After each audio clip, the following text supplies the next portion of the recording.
Hey, welcome to Follow-Up Friday number 4, which is our 4th weekend of the program, your workshop without walls. I just want to remind you that everything that transpires in this workshop should be making a difference to you right now as a person, as a leader, and in relationship, and I hope you're paying attention. So, what about those agreements? Are you keeping them? Are you still keeping them? Like Dominic, we were out of the workshop like a month ago. Nope. These are agreements that if you live your life by will actually impact and make a difference for you. Except for the side conversations. I'm not taking it out because I think it's funny that it's still in there. But are you handling broken agreements? How are you handling broken agreements? Are you paying attention to whether or not you're even acknowledging them? Then discussing them, and then deciding if you're going to keep them. ADD. That's like another ADD model. So remember, I'm committed you get maximum value. And part of that process, remember, is to discover, learn, and teach. Are you taking what you're learning and teaching to someone else? Are you working with your triad to show them parts of the manual, taking advantage of those things? Are you getting out of your comfort zone? Are you experimenting with new ideas? Remember, you're making 3 decisions all the time, and I'm repeating these things because repetition is the mother of skill, and if I can have you pay attention to what you focus on, what it means to you, and what you're deciding, you have the ability to change your entire destiny. You have the ability to change your problems into questions that are actionable, that can make a difference in your life. So again, remember the behavioral competency drivers. You're always moving towards or moving away from things that you have associated to yourself as pain or pleasure, things you like to do or don't like to do. Pay attention to that. Are you focusing on the things that are essential for negotiating success? Remember those key things in your report? Keep that report around. I sent you an electronic copy. Print it if you need to. Look to see where they show up. Look at the traits to avoid. Do you have a tendency to do one or not do one of those that is negatively impacting your situations, preventing you from creating rapport, to building rapport with others? And remember, rapport is that one key thing where you're connected, you're in relationship, you're aware of yourself, you're paying attention to your control, what you have control over. So your stress should go down, because remember, the secret to drive yourself crazy is to try to control other people's behavior. You should be frustrated by trying to control your own behavior, noticing what you do, where the tension comes from, when it triggers. Paying attention to your customer, watching them, seeing what they need, and then adapting what you're comfortable with, getting out of your comfort zone, again, to deliver what they need so that you're building that emotional bank account. And remember, in the rapport model, we're working through all of these steps. First and foremost, the relationship, the approach. Today we're going to talk about the approach, the preference, pain, and outcome questions. We get into those questions where you really make it real, relevant, so you can test if you're on the right track. If there's any problems, you need to go back up, get back in rapport. We talked about last week that relationships about who you are for them. Are you a champion for their consumer? Are you a champion for their profit? Do you understand their business, their stresses? Are you their champion? Or are you just a guy trying to make your numbers? Who are they to you? Are they a problem or a possibility? Now in the approach, we're going to talk about the style, the communication style of your customers. Are you observing your style and theirs? We didn't get to do this in the workshop. This is critical. It could take a little while to get it done. But are they controlled or emotive? We're going to talk about what that means. Are they direct or indirect in the way they communicate? Those are 2 critical elements. When you deeply understand how to observe, how to identify those behaviors in their communication style, it reveals deep needs that you can provide them to create that rapport, that reduce the stress, allow you to have more productive and effective communications and relationships. You're not going to get everything you want all the time, but maybe you'll get more. Maybe you'll be more effective. And that effectiveness is going to make you a better person, a better negotiator, a better employee, a better coworker, a better friend, a better lover, a better spouse. Or if you adjust to the interactions with them. We'll come back to the rest of it. But remember, those 2 decisions to establish rapport is who your customer is to you and who you are to them. So if you really decide on that thing, really dwell on that, that'll create the context of the relationship. The reason for the work that you're about to do. So when you take that approach, determining the best way to interact with your customer, And your ability to meet their needs in interactions for someone else makes you a better communicator. So I'm going to talk to you about the golden rule versus the platinum rule. Now, if you remember the golden rule, it's treat others the way they want to be treated, right? Treat others the way you want to be treated. That's the golden rule. Treat others the way you want to be treated. But the platinum rule is treating others as they want to be treated. And that takes observation, it takes patience, it takes skill. And there's a lot of information in your workbook. It's going to break it down to the 4 quadrants of personality styles, social styles, our interacting styles. And when you're invoking the platinum rule, you're adjusting your behavior to match their needs. So you have to ask the question, what do I need to change? You could wait for them to change, and then eventually you'll get what you want. Or you could proactively change yourself. Change your approach, not yourself, but change your approach from what you're comfortable with to what's actually more effective. So you get out of that comfort zone. So let's talk about this. In communication, people communicate to you on 3 channels because they don't tell you what they need, but they show you, right? And those channels are visual, verbal, and vocal. What that means is the words they use, the tone, pitch, volume, speed of their voice, inflections, how they hold themselves, how they give you gestures, all give you indications about the style of communication, about what they might need in communication in the context that you're interacting with them. So there's 2 decisions you've got to make. Those 2 decisions are how they're communicating. Are they expressed or are they controlled in their emotions?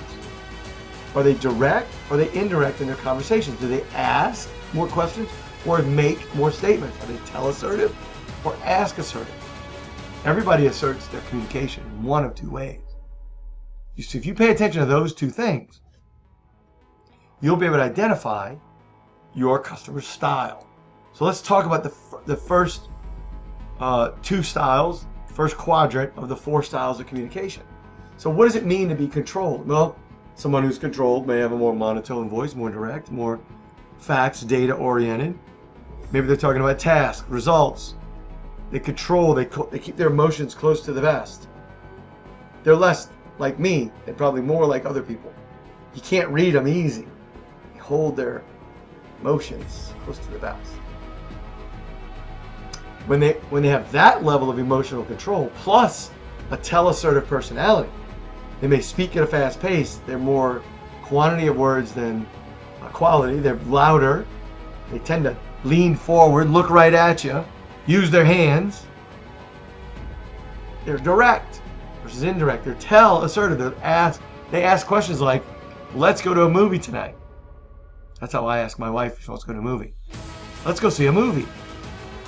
She says, she's ask assertive. She'll go, would you be interested maybe? Let's go see a movie? So look for those things. So that gives you a person who's results oriented. They're known as drivers. In your book, they're called a driver, but they're focused on results. That's why I called it results. Because every communication style has a focus that's important to them. And if you address a focus that's not important to them in that situation, or if you're not ready, because people change, they shift, they move, they shake. Sometimes a trigger questions a different quadrant and they fall into that style. So people aren't rigid, not labelable. You have to be ready with all 4 responses. Notice what they're in that moment and reply appropriately. So a results-oriented person is going to be focused on results. They're the driver. And there's some descriptions in here that it says they want it done yesterday. Winning isn't everything, it's the only thing. They work well under pressure, they delegate because they want things done. They don't want to waste time doing it. And they're the weakest listeners. So those of you that were drivers didn't even hear what I said, so rewind the tape and listen again. Now the next person is an expressive person. They're also tell-assertive, fast-paced, quantity, volume, louder, directive hands, leans forwards, eye contact, but they're way different in that they're more animated. They use their hands more. They're more casual. They make inflections in everything they say.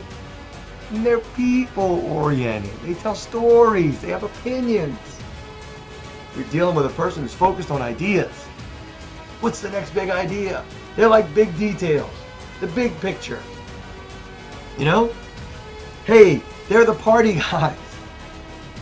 Don't confuse with the facts. I'm telling a good story.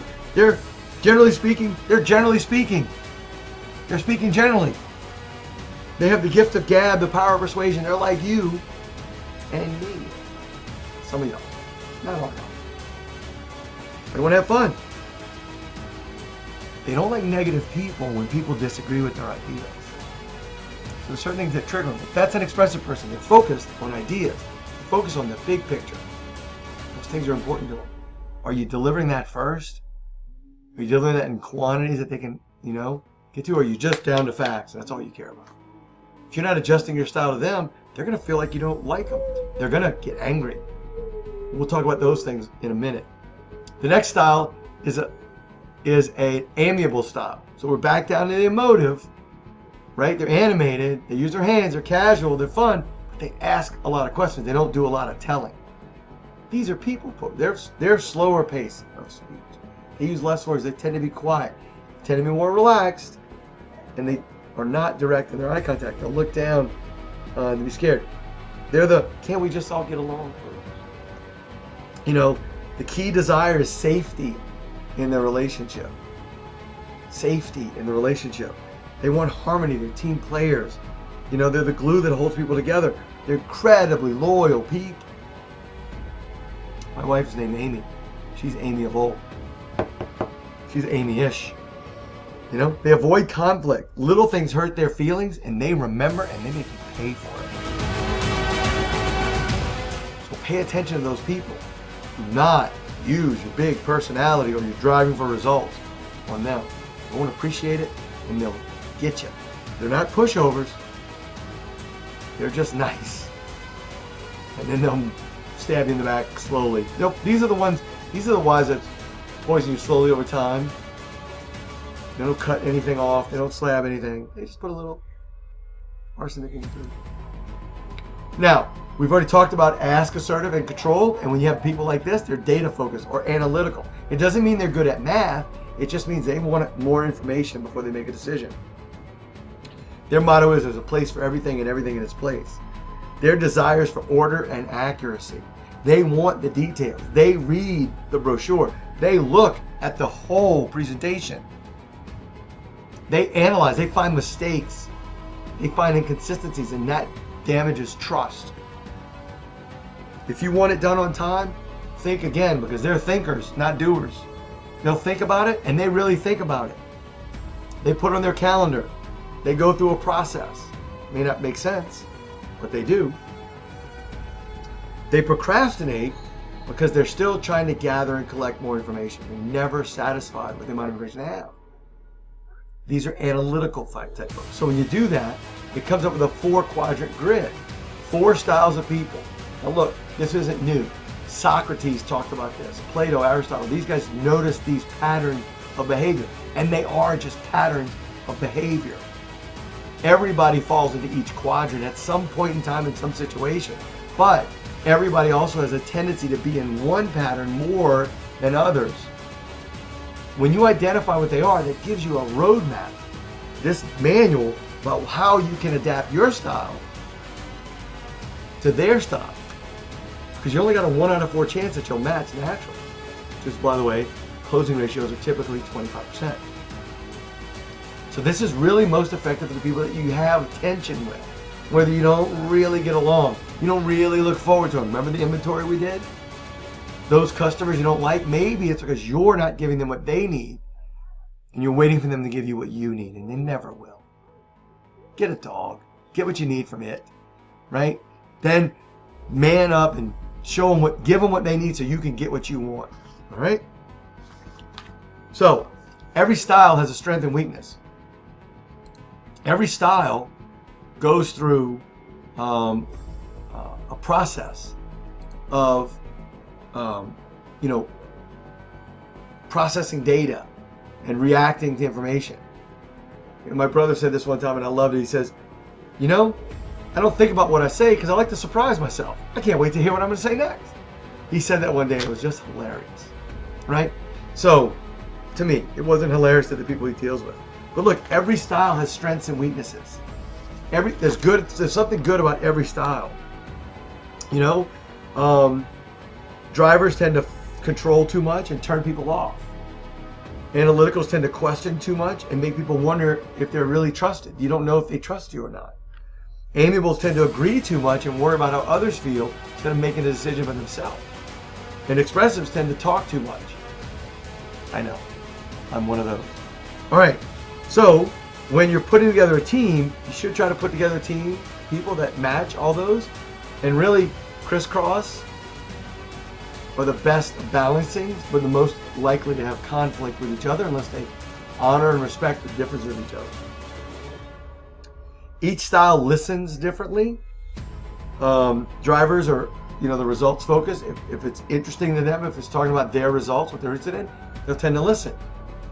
An analytical will listen for any changes in the facts, that data. Person will listen for any changes in what you said, any discrepancy. You said a half a penny at 3,000, not a half a penny at 5,000. What's the problem? Then they act like they don't trust you because they're trying to process it. Because they put everything, they've stacked it, and you've then pulled a Jenga on them and pulled it out. Amiables are very empathetic, so they get much more emotional, right? And expressives, they're kind of fickle. They're just talking about whatever they're talking about. They're kind of in and out of conversations. Squirrel, right? That's what they do. They're the squirrelers. Drivers fear being taken advantage of. Analyticals fear of being criticized, not having all the facts, not having all the data. Amiables fear change. People like that need change slowly. You can't throw out 10 programs. You got to do one at a time and talk about the next one later, but not now. And we'll talk about that later. Let's get this one, make sure everybody's okay. People focused. They worry about people. And expressives fear rejection. If they don't think you're agreeing with you, they'll argue with you. They'll lash out because you didn't agree with them. So they make decisions differently, and you think about compatibility. Crisscross is the compatibility matrix, right, for people, but that's not for work. Actually, it works for personal life too. So take a look and see your customers. Identify one that's just like you, that you get along with, things are great, and the other that is a lot of tension. And see, it might be a style thing. Look, style doesn't answer all situations. It just gives you something to look at. But it might be a style thing. Your style is not compatible with them. That. My office and that. So, they set goals differently. They make decisions differently. And when you present information to them, it could be different. So the most important thing is not your style. I'm on page 15 now. The most important thing that determines your success is your ability to adapt to someone else's style, to give someone what they need, not to demand what you need. You want to be a good person? Okay, learn to adapt. Be versatile. It's called versatility. Some people call it flexibility. I don't care what you call it. It's called giving someone what they need before you get what you need. And it's a gift. And it's a practice, and it's a discipline. If you learn to pay attention, you will learn to adjust yourself to help them get what they need so that you get what you want. So in here, to be versatile, drivers need to understand that you are on the same page as the same results. Analyticals want to make sure that you're prepared, you're systematic, you build one step, you're very systematic in your approach. And if you're not, get somebody to help you do that with that person. Give them the data. Be prepared, by the way, for all 4 styles with every single person. The reason I say that is everybody moves into all 4 quadrants at some point in time. No one is rigid. Now, I'm pretty rare to find me in a data place, but you can do it. It's rare. Maybe you're like me. Maybe you're data oriented. You're not into the big ideas and all the fluff and fluff that I talk about. But you know what? Can you adapt to me when you're trying to sell me something? And can I adapt to you when I'm trying to sell you something? Something for your own good. I'm trying to sell you an idea of being versatile, because versatility is the key to success. What others say about your ability to give them what they need is a key to success, especially in negotiations, because it's all about rapport. It builds up rapport. I haven't even talked about rapport strategies themselves. That's after we go to the rapport process. matching, mirroring, pacing, leading. All those things are great. But you got to, arming yourself with understanding of basic human dynamics, that'll give you confidence, especially if you practice it deliberately. So in the summary, be brief and say and go, summarize for drivers. Talk about the results. Analyticals, be precise, organized, plan. You have to plan for these. Document everything for them. Amiables, be friendly, be warm, develop feelings of sincerity. They like that. And expressive, be playful, fun, and engaging. If you don't know how to do that, call me. I'll coach you because I'm a natural. Now, the part about backup behavior is very interesting. So every style on page 16, every style has what's called a backup behavior or flip. So there's a point in time when you don't get your needs met long enough, boom, you flip out. What happens? Well, in the world of emotional bank accounts, a big withdrawal happens. Someone's not getting their needs met.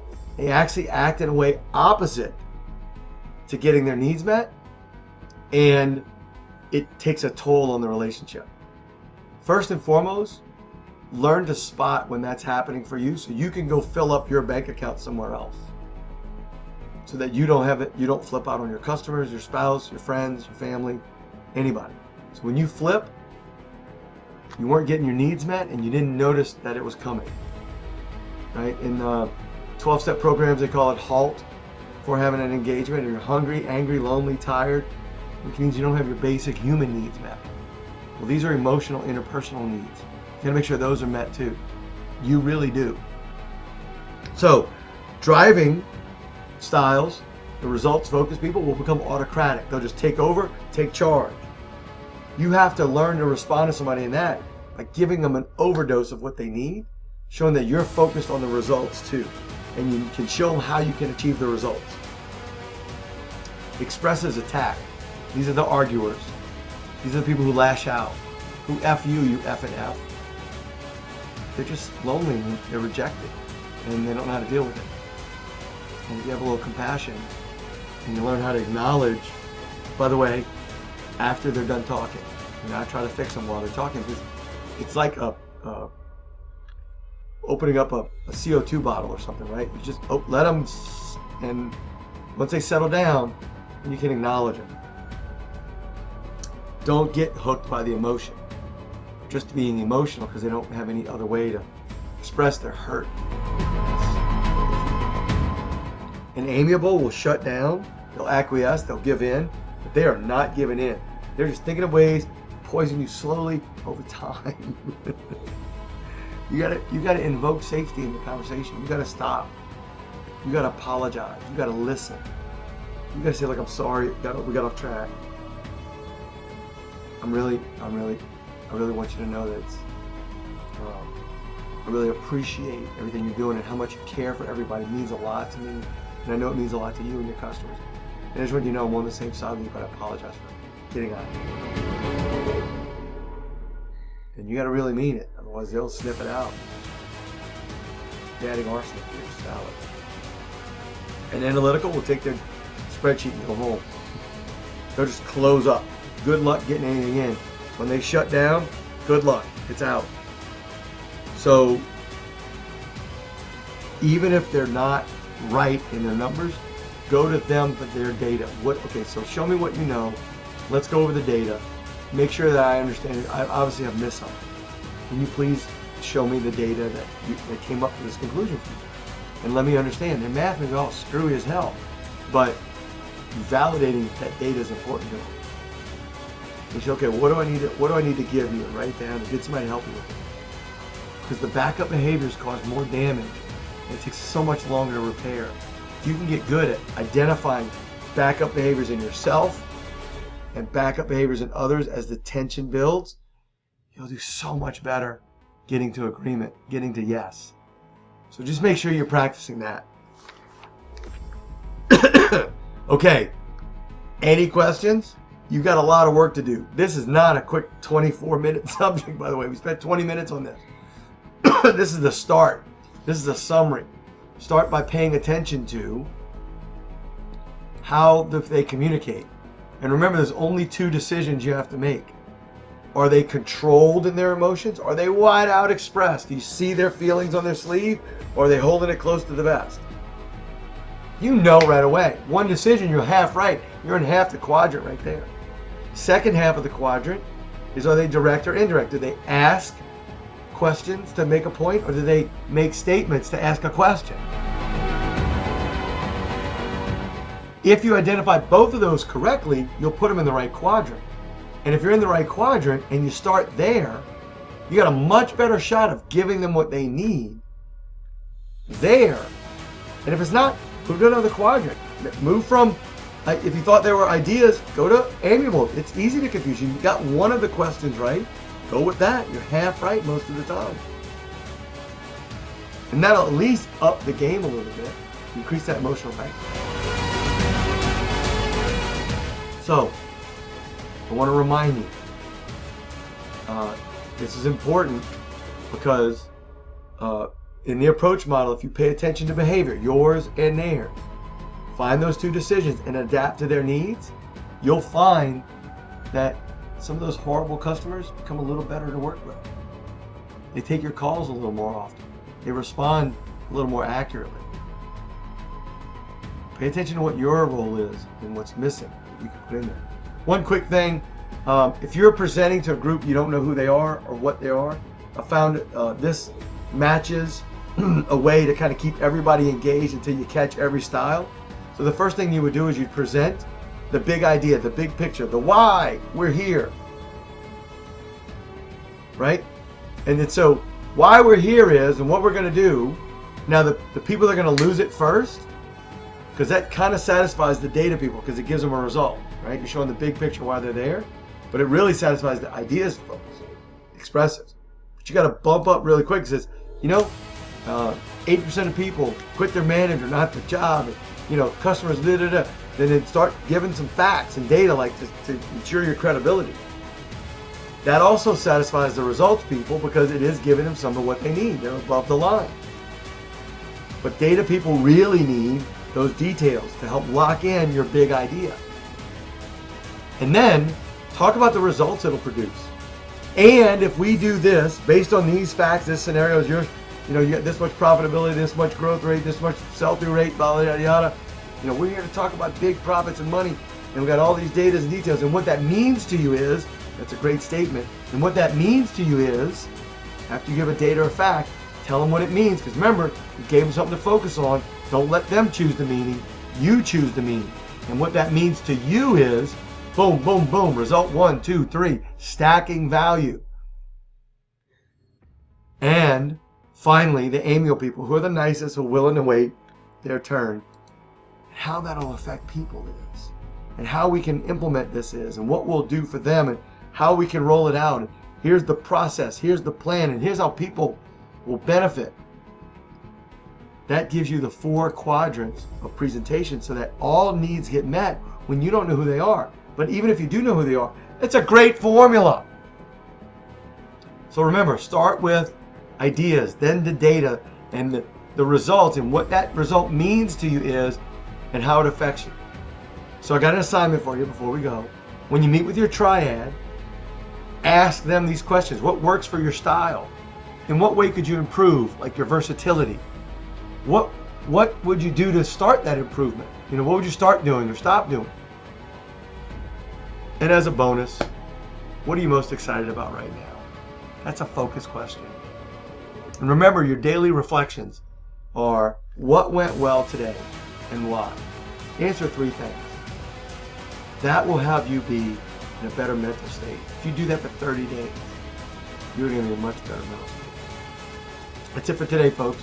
I told you it's planned for 30 minutes. It's at 29 and some change. I look forward to you next week. Thanks, and make it a great day.